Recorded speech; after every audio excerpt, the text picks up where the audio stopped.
Hey, how's it going, everybody? I wanted to make a new video after the keying video I made because I wanted to focus on something that's a little bit more aesthetic or creative. So, this is a video with my thoughts on the Nuke303 course by Compositing Academy by one Alex Hanneman. Uh, the Nuke we're going to be using is from FXPHD because I purchased a temporary month-long license. Um, Before I start, there's a pretty interesting quote I wrote down. There are 1,000 or more micro decisions made from the beginning of a comp to the end. Understanding how to make these decisions and having reasonable and logical rationale for why they were made is the basis for a strong compositing workflow. These thousands of micro decisions really only look like they influence the image by 1%, but after enough time, these tiny 1% differences can make a big difference on the final result.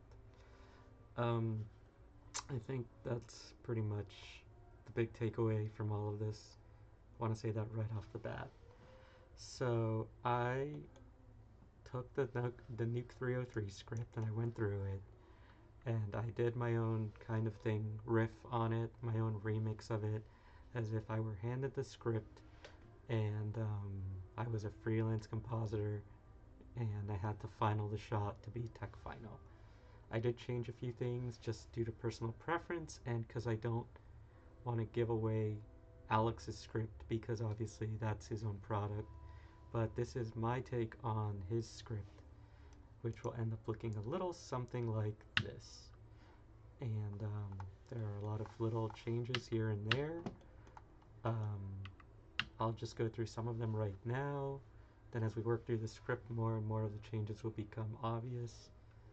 The first thing I look at when I'm building a shot is that it should service a greater story.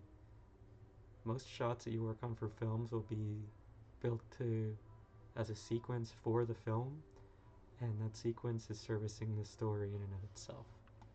So my change was to try to introduce a little bit of hope into the image, because to me the final image was a little dark and gray and overcast, but also to change things in the image to try to make the composition a little stronger for me.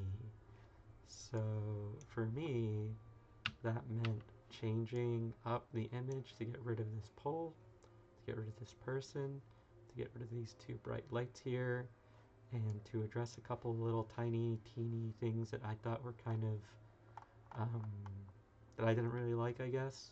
So, like this little edge here, or the way the glass looks when it's see-through to me. Um, so that's what I have finished here. And I personally dig it. I think mine looks cool. So I'm going to work through all of this giant script, which isn't really that giant compared to some of the scripts I've seen in production. But for the purposes of one CG element over a background, it's pretty big. There's a lot going on, and let's kind of get cracking through it. So the first thing most people notice is that I'm using stamps. And I like using stamps because I feel like the top of your script should be reserved for all your assets. Your assets are going to be your cameras, they're going to be your utility passes, your plate, your AOVs, anything that you would get from other departments. And I feel like this is a really good tutorial, and everybody should at least purchase it, or um, yeah, everybody should purchase Nuke 303. I think it's pretty good, especially if you've never done high-end CG compositing. This tutorial kind of gives you what you would get at a major production house off the bat. You would get the plate, you would get the CG. I had to go and make my own denoise, but that would be also something you would get. You'd get the camera, you'd get lens distortions, you might even get some roto, you might get like a sky or like a matte painting. That's why this tutorial is pretty cool, because it's kind of like you get a lot of things that you would. I took the liberty of making some ramps for the windows, which I think are also really useful. Um, that stuff is all just kind of par for the course. Also, I took the liberty of breaking some things out. For instance, a p-pass, which ends up being used a lot in this script, should be broken out into its own stamp, just so that everybody, you don't keep calling it from the same dot. It just ends up making a cleaner workflow, and at the end of the day, the cleaner your workflow is, the easier it is to look for problems. Alright, so let's get cracking. So let's say you get this. I went ahead and denoised it. We kind of used the same process as we did before from the keying video. Something I want everybody to notice is this. That, my friends, is a compression error. So usually this happens in footage or in JPEGs, but this kind of damage here is not common in high-end films. You will see it from time to time. There's nothing we can really do about it right now. Just know that since it's not a key and we denoise it, when we get to regraining, we will have to do something special to kind of deal with it. But when you denoise it out, it kind of goes away, and the image is pretty much kind of what you would expect for the most part. Although you can still see some fringing and weird things happening here, which kind of isn't normal. We're just going to pretend that it's kind of fine as it is. So what's the first thing I do? I get rid of that dot. Why? Because compositionally, it's an eyesore. Like, when you're building a shot, you want to literally do what the title of your job is, which is a compositor. You want to manage the composition of the shot. Where your eye goes and what it does is part of the composition of the shot. And this dot here will literally draw my eye instantly. And that's not what we want. We want the focus of the shot to be the car, and then maybe like the light of the sky, or whatever. We kind of want the lining of the shot to go from top to the left. So that's why I got rid of it. This is just standard paint BS where, track it, paint it, remove it. Done. So that's the first step to me. So in Alex Hanneman's script, he has a bunch of grades in the background. I just put them all here because I feel like it's probably a better place to put them. But just know that the reason these grades exist is because you want to make the shot look cinematic. And one of the things that's very common in a lot of shots when you're doing DMP, digital matte painting work, or cinematic work, is as something gets closer to you, it tends to be darker, and as it gets further away, it's more lifted. The sky is treated in such a way that whatever the light source is tends to be the brightest thing, and so if it's a moon, the moon at the top will be lighter, and then it will get darker as it hits the horizon. If it's a sunset, obviously the sun is emitting light, so it will be bright, and then things will get more dark as it gets further away or further up. So just keep that in mind. That's why these decisions were made with all the grades, is we're just moving from a kind of interesting looking shot to something that's a little bit more cinematic in the grades and why they're being placed there. As you can see here, he's lifted or gammed or gained up these over here because obviously these are closer to us. Remember, the brighter you make something, the further back you're going to push it. The darker you make something, the more you're going to push it closer to us as the viewer. Just keep that in mind. Alright, so where are we going to go from here?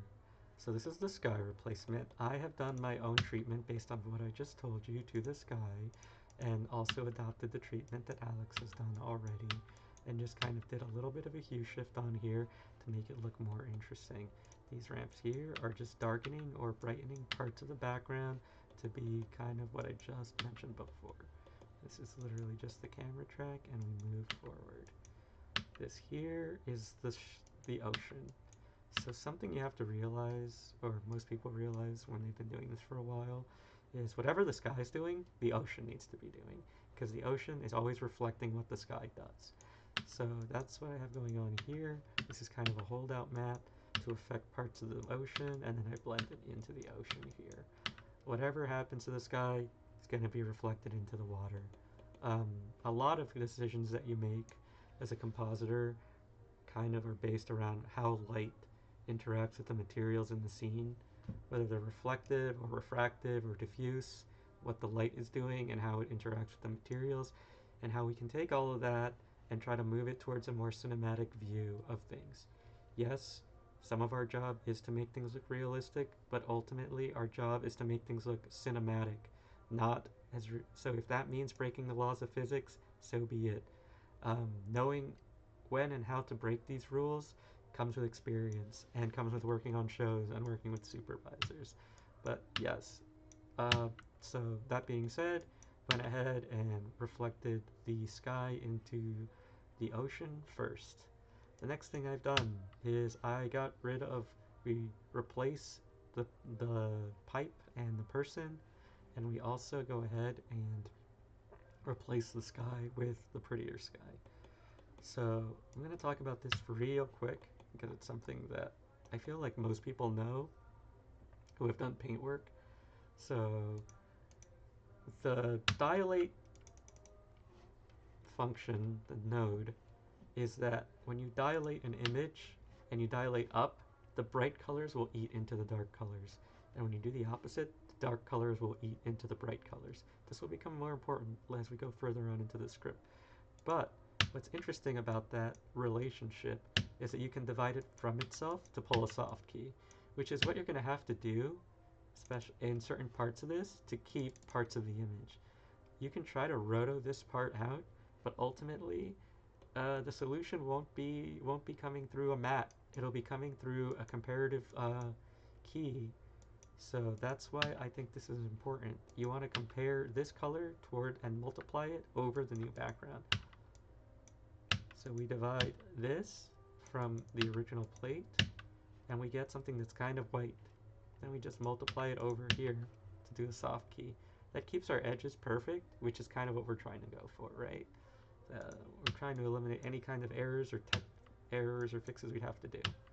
Then we just merge this over this holdout map. Boom.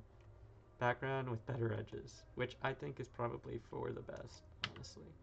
And the last thing I do is, even though this is all done, I still felt like there were kinds of like little bits and pieces here that still showed the dude walking by. So I just frame held this area and just kept it tracked it into there.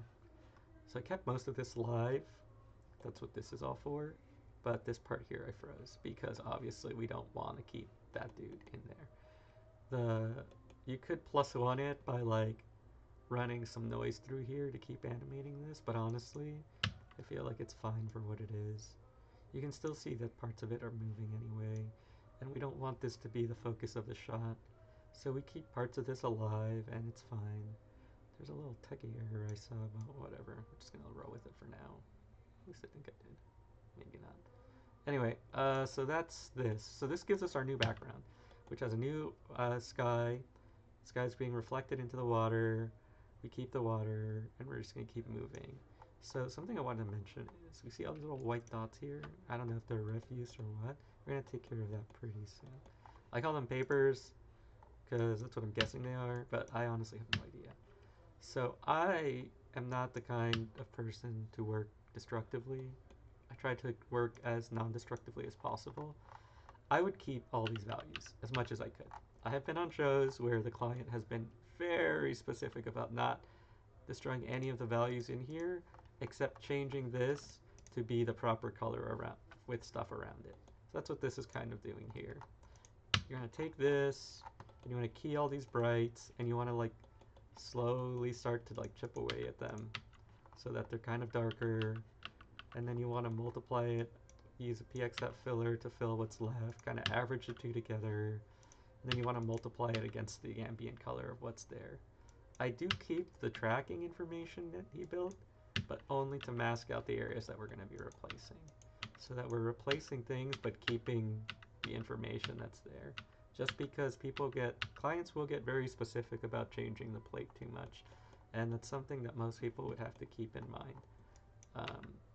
So however most people will do this, that's kind of what I do, is I just keep pulling successively smaller and smaller keys and grading what's left there. And this would just be something that you would do with like frequency separation. Super important for the most part, because even though it's like a 1% thing again. Like 1% of the time this is going to matter, but over enough time these little things do kind of add up on top of themselves. The specular on the ground, just kind of over what we have. They pull a key on the specular here, they grade it up, they pre-mult it, you mask out what you want, and then you just merge it over. And that's kind of fine. For the most part, I think the color that it is here is fine. It's just like two gains, or a gain and a multiply. I'm gonna save talking about the difference between a gain and a multiply till later, but it's kind of inconsequential for the majority of the time. So let's just move on. That adds a little bit of sheen to everything, kind of like a specular hit or like a specular roll-off kind of dealy. I think it looks good. I'm just gonna leave that alone. Darken reflection center of car a little bit. Okay, so what's this about?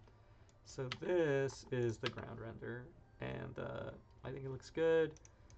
So something we want to realize or keep in mind when we're working with CG renders is that they're going to have noise in them.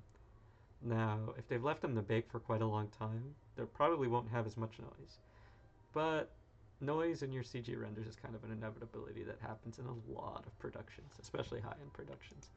So I've been to a couple shops where they have their own like proprietary nodes or builds for getting rid of it.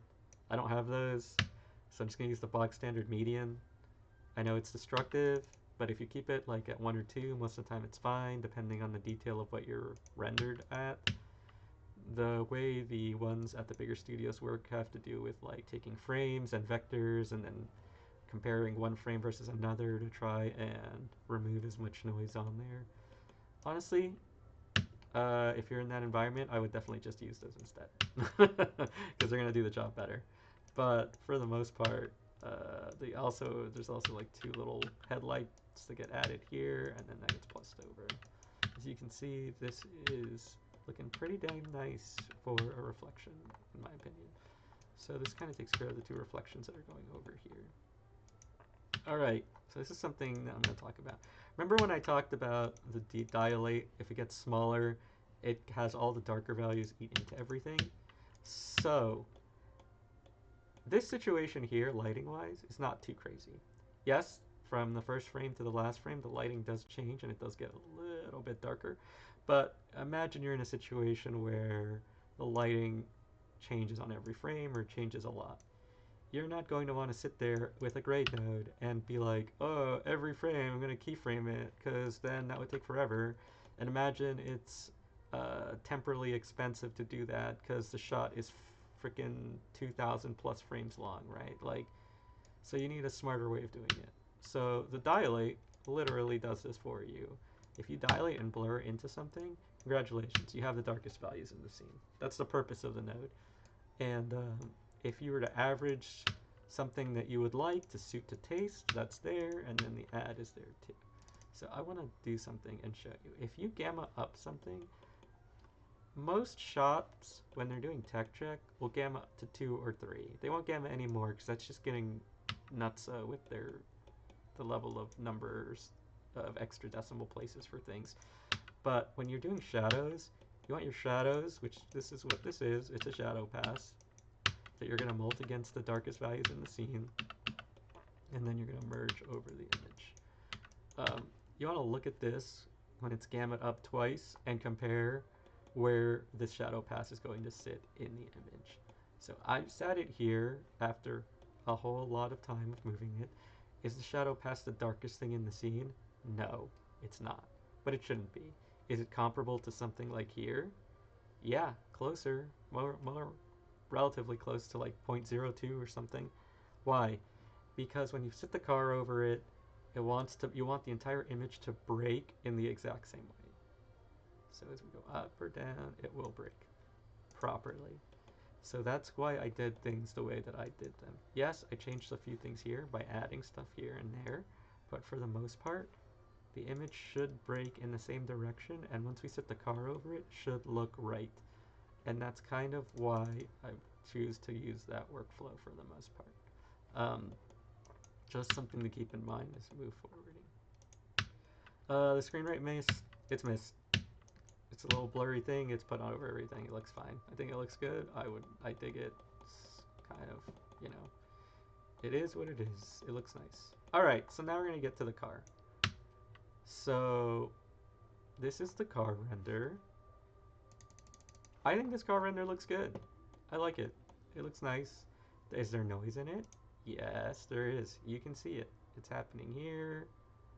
It happens in a lot of different areas. The more you zoom in, the more you'll see that there are little bits and pieces of noise that kind of show up every now and then. Here's the thing. If you're going to put this in front of a real client, they don't want noise in their renders. They're never going to want noise in their renders because that's something that gets hit in tech check. So if you are going to work on this and you were going to turn in a shot like this for a client, they would tell you, please denoise it. And as a compositor, it will be your job to denoise it. All right, so something I want to show you guys first before we even get involved in all of this. I'm going to mimic what they did in that we have the diffuse, we have the refraction, we have the reflection, and we have the two specular indirect and indirect. So if we were to from all of these from the image, we're still left with something, with a remainder. And you need to keep the remainder regardless of what happens. You can't lose. Picture it this way. VFX supervisor, they're going to have looked at the CG renders before you got them. As a compositor, they have already gone through dailies and rounds. They've looked at the CG render from sun up to sundown. They know every part of the CG render. They want you to keep every part of the CG render. You shouldn't be missing any of the parts. So that's why I decide to keep this, and I do a little median and a little frame blendy on it, and then I put it back. Because they're going to want this part because it was inside the render. So every part of your render should be in the image unless your CG supervisor tells you otherwise. And by that I mean all the different parts of the materials in the render. So let's crack on with that in mind. So we're going to start with the reflection. So one of the things I did, because it bugged me, and because I don't think it should be this way, is that these little red dots here sparkle, and I don't like that they are there. I think that the headlights themselves should be here. If they're reflecting off of this coat, that's fine, but it won't really matter. So I just get rid of them to take care of like all this information. It's temporary, but I think if we're gonna make it like reflect, we should be doing that in its own pass or its own channel. Another thing, the rest of this is just aesthetic, which is like trying to decide like where the eye should glance. So when this is all darkened down, this is all just aesthetic information. Okay, so now I'm going to teach you all super secret technique in that something that I picked up in a Nuke chat or like a Nuke speech or talk. If you were to take the normals of something and pipe them into the ST map, you can get a fake reflection. If you take the normals and pipe them into an eye distort, you'll get a fake refraction. And if you take normals and pipe them into Primat, you can use the colors in there for fake relighting. So what does that look like? So if you were to take this, and we have the normals for this, and feed in the new sky that we've changed, that we've gotten rid of the little pipe on, that we've done little color corrections to, feed them as a source, move them down to get them where we want to, maybe up the saturation a little bit. We were to take the normals, do a little median to try to get rid of the noise, and feed it into an ST map, we get something like this. To me, this looks like a fake reflection pass. Will this pass if you try to change your reflection pass? Hell no. But can you use this for little cheap cheats and cheap tricks? Yes, absolutely. So that's something to keep in mind, especially if the background changes or there's things you want to put into the reflection pass that, or fake into the reflection pass that aren't there. So just keep that in mind. You know, it's a cheap little trick. I median it to try to get rid of all this information, but something you could sneak in, I don't know, maybe some new hues and saturations into the reflection pass that you may not have gotten out of CG without having to rerun everything through CG because he wants to do that. So that's something I ended up doing here. I snuck in all this new hue and saturation information into the actual reflection pass. I do the same thing with the refraction pass. It's just something cool to keep in mind. It's just a little cheap trick of the trade to keep there. So I remember I was saying the same thing about the flickering, sparkling whatevers. It's the same thing here. Just get rid of them, fix it, just get rid of this, all of this.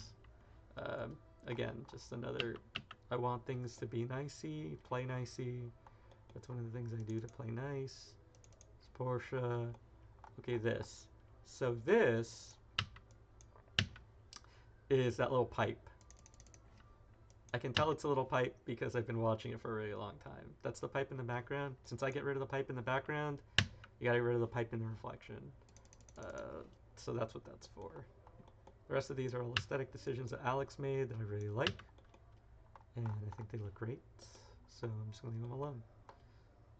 So what's this? This is more of the same. I think this is specular indirect. Again, just get rid of the little dots because I don't like them. I don't think they should be there. And I just replace them with what's there. Okay, so oh, this is just me doing the same thing. I just try to sneak some more of the new color into this thing. So I just sneak some of the reflection pass into here. And then I grade up the tires just because I wanted the tires to be in the same kind of like brightness area. Alright, so refraction. Same thing, just trying to get rid of any of the dots. We're going to do treatment on those lights at the end of the day anyway, so a lot of this is just kind of moving everything around. You'll notice that there's some funniness going on here and here. And this feels bright compared to these. That's what we're gonna worry about in a little bit of a second. But first thing we do is we sneak in the new background into here. So what's this? So this is the back window fix, and does kind of get a little bit complicated, but basically this back window, we need to change it because this is not gonna look good. That's what this eye distort is for. We just dissolve some of it into here to try to mimic the water effect. And then we take the background, we blur the shit out of it, and then we use the gradients to gradient them off to make them look a little bit more like windows. The rest of this is just a mask to make sure it's only happening in here. So I think that looks better than what we had before, but we're still going to do some more to it later on anyway. But I think this kind of alleviates the issue a lot better. Right, finally the diffuse. The diffuse is pretty straightforward, honestly. You add drips, add whatever to the tires. I think they did a good job on that. Then the rest of this is like the remainder, which I already mentioned. That all gets mixed into itself. And then I dig this shadow here. I think it looks good because it adds a sense of three-dimensionality to the form. Same with this thing here. So I bring a little bit of that forward here. I'll bring the rest later. This is because I don't, you should just have this box standard at the end of every single fucking CG render you have. There should never be any nan pixels or infinite pixels in your renders. If there are, I don't know. This is just a catch-all be-all. Also here, so we don't want any negative values unless your pipeline is built for negative values, unless the image you're rendering to has negative values. And even if they are, it shouldn't be happening here. So that's just another thing that I like to fix. Just don't be 0, be 0.00001, because if anything funny happens, trust me, you don't want your value to be 0 or negative. Okay, so the next thing too, the little roof edge fix. I'm not sure if it's the render or what, but the way this roof edge rolls off, and we are working on an unpremulted image, is not right. Let's see if this will catch up. So we've gone ahead and we're going to change this out to be a little bit more of like an edge push and just push that out so that when it gets pre-multed, we're pre-multing against a non-dark edge, which I think is super important for tech.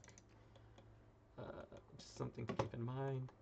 The rest of this, darkened panels, is just kind of like a more little color correcty things here and there. It's just darkening this panel here. Looks fine. think I medianed these because there were dots here before. I think darkening the panel makes it look better, so I'm down about that. Also, something I want to mention is there's these little warping things going on here. So that's just taken care of by these. Honestly, just really handy node. You just roto it and then you just pixel fill it, and that's it. It doesn't really matter. It's just, again, when you're working with CG, there's lots of little tech issues to fix, and there's lots of little relationships to build. Headlight grade, you do all this, just more grading on the headlights when we go over here. Should become more obvious. I think it's fine that they go orange. I think that works for the most part.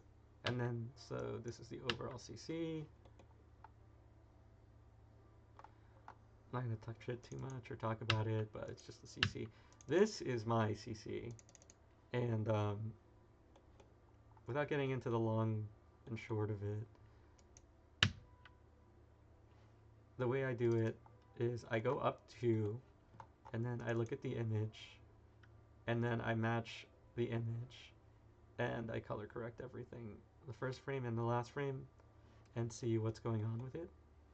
This is kind of like, you should really only need one for every CG image, unless something crazy is happening.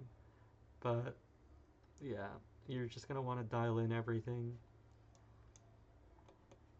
And I'm going to leave it at that. But this, for the most part, is literally just you throw a primo here.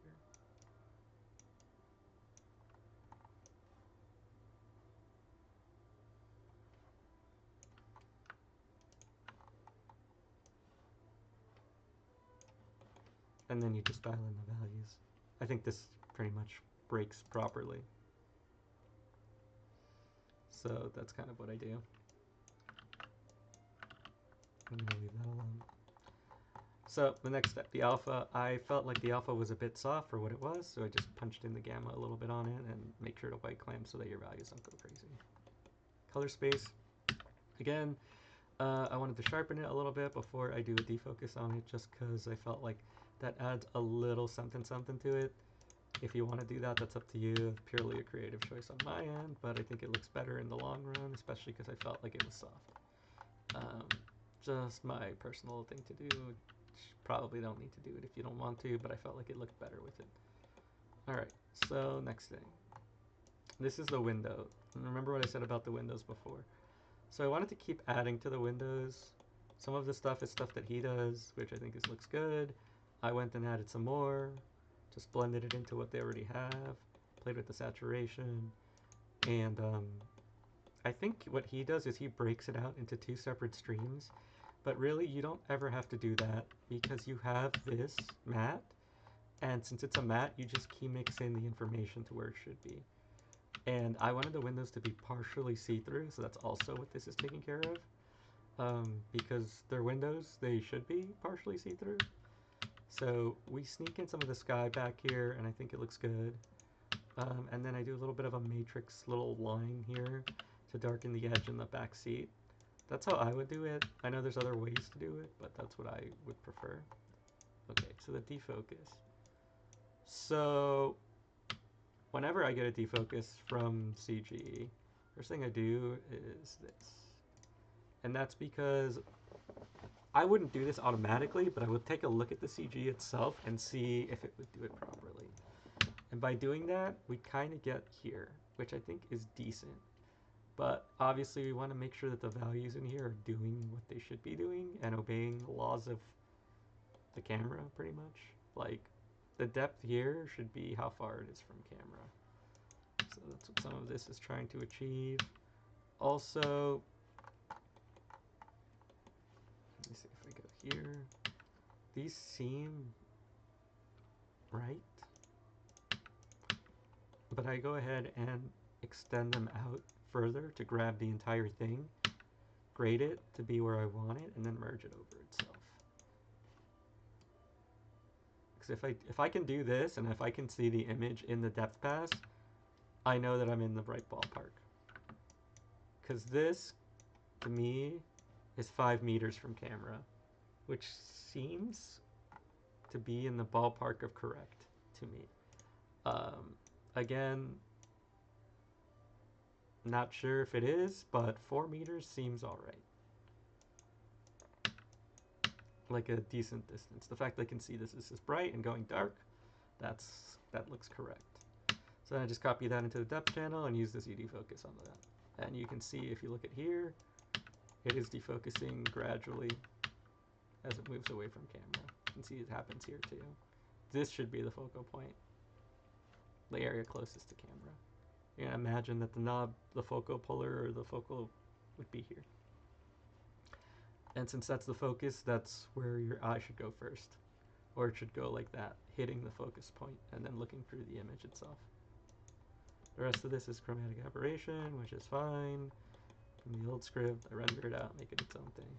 Okay, so we have this, which is cool.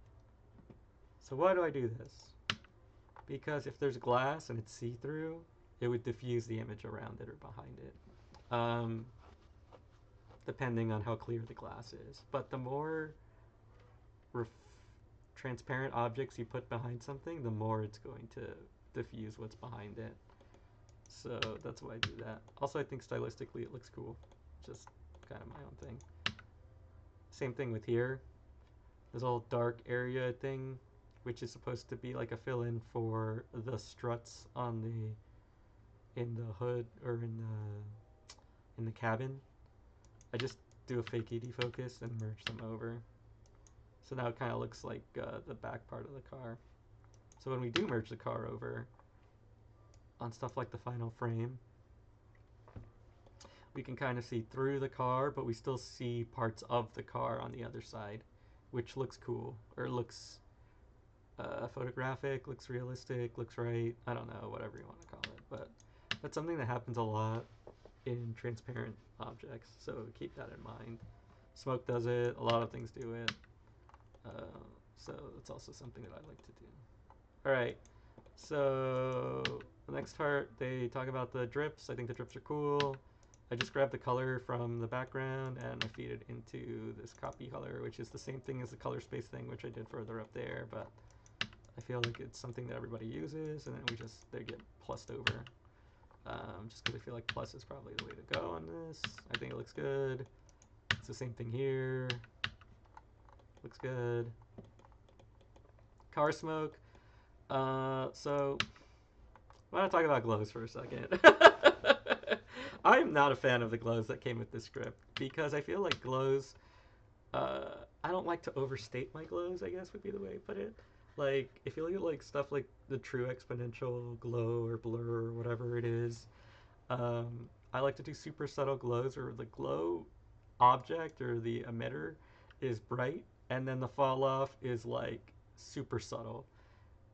Unless it's something like a lightsaber or something super crazy like a laser, the glow should be soft. It shouldn't be some crazy super duper like in your face like glow that's looks like it came from the 80s.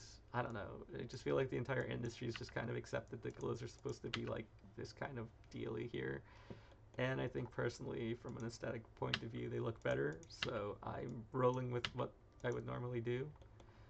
Also, if you ever get smoke and you think it looks boring, to me, this smoke isn't the most interesting thing in the world. No offense to the effects artists who put this together, because it's cool looking smoke, but if you want to +1 it, you can always just run it through a fractal blur and then like average it over itself, and you'll get like more complicated smoke, which looks cool. And then again, just copy it from the thing, play with like the settings a little bit, pre-mult it, plus the red stuff over it whenever you get a chance if you want it. I personally think if the red were going through here, it would only go through it when it's over the lights, and it wouldn't be like a crazy throw thing. But so the defocus thing I did before, I did the same thing here, right under the smoke. Notice I didn't throw this all the way to 100. You gotta play with it until you like how it looks, but there will be a little bit of like pyroclasticity in the smoke, and you know, that's what that blur is for before you plus it. Yes, it will make a difference. And then I dissolve it to try to suit it to taste, because Obviously, depending on what kind of smoke it is, you want it to be semi-transparent in some ways. If you want to +1 it, you could literally run a key through here so that parts of it are semi-transparent and parts of it aren't, but I'm alright with it being semi-transparent for the most part. This is the same thing. It's just like a little bit of a something something smoke on here, which I think is cool. Not much to say about that. The rest of this is just rains, which, again, I changed. Did I? I don't even know. I know that I did ping all the rains drops because I feel like whenever you get to little semi-transparent elements, you want to just throw like a little ping or a little something something on them to make them look pretty, to gussy them up. Or else it just ends up kind of looking a little boring or a little CG. Like most things in life have a little highlight on them. Just keep that in mind, I guess. Again, with these, I think I ended up changing the glow on this. Yep. This is starting to get a little crazy, but whatever. Blurred them out, copy them into here. Stencil, blur them. It did do a little ping on here, but honestly, like, this stuff happens so fast, you really just feel it. You don't really see it. So keep that in mind. Headlights grade. So I'm gonna mention this. In all the studios I've worked at, they don't want you going over 16 on your values. If you start going into 32s and 50s and 100s and whatever, you better have a damn good reason why you're doing that. Because the colorist is gonna hate you, and most of the time, if it's over 16, that's pretty much good enough. So keep that in mind. I guess would be what I would say. When it comes to glows or super hot values, stay under 16. That's kind of the limit on all of that. The rest of this is just like little glows and little things here and there. That's what this clamp is for, and that's why I mentioned it. Don't go over 16. That's just something that like a lot of places that I've been at have harped on when we hit tech check, and I think they're right. I mean, if you're gonna be watching this and you've worked at the big studios, you know that that's the drill. Drips. So the vignette, I just moved in a little bit. Uh, that's just a personal preference. Like, you could probably make it bigger, but it doesn't really matter. The grade, I think that looks good. We're crushing everything down and making it look a little bit more moody or contrasty. I think that's fine. Let's see. Oh, these are fine. I think this is beautiful. I think for the most part, if we had, how could you +1 it? You could +1 it by probably taking all of this and doing like an cat's eye defocus kind of thing, where the parts on the inside are more transparent but also more defocused, and as you get further out less defocused, and as you get further out they get more defocused as they're on the edges. But I think for now this is good. It looks fine. It's pretty. This is fine too. Okay, so grain. So I think at this point everybody in the industry is using DOS grain. I think DOS grain is good. I think people shouldn't forget how to do it the old way, because sometimes you're going to be in a situation like we are in this shot where you might have to sneak in or use the old way in some respects also. Because when you use DOS grain, and even if you use the overlaid cell pattern or whatever, where, it tries to scatter everything and blah blah blah, you're still gonna get this weirdo pattern. I can tell you that's not gonna look good, and it looks like some kind of like compression error, which I don't really want in the shot because it's gonna look ugly. So I go ahead and break all of this out and key out all those little compression errors. And even then, it's still kind of screwed. So I just mix in the normal PXF grain as if I'm trying to match up what we already have. Blend that into itself. And then use gamma to gamma it into the proper amount, and I use a key so that it only affects the darks, or sorry, the brights. Sorry, it's darks. So it affects the darks more than the brights. And then we just sneak it in there. And you can tell if you look at here and you compare it to the plate, it's kind of doing something similar. Similar behavior. That's kind of what we're looking to do, is just keep the noise behavior on the plate, on the final thing that we're turning into the client, to be matching or being similar to the plate that they receive. Can we do a long, complicated thing to try to match this almost one-to-one? Yeah, probably. And where we repair all the broken compression errors? Yeah, probably, but, you know. That's kind of that. And that's it. That's the final composite. So, like, the little things here, like, there's a little techie issue that gets fixed. You can see these things get fixed. You can still feel them through there, but they're not 100% there.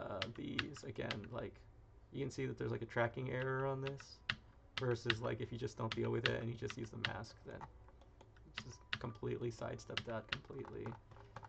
You can see that, like, you gain a little bit more of an edge in the fringe and, like, try to keep the plate more true when it comes to these leads. All these are just tiny little techie things that, like, kind of little 1%ers that make the image a little bit better. Yeah, so that's just kind of what I've been working on in my free time for the past, I don't know, week. Just because, you know, to me, this is what compositing is about.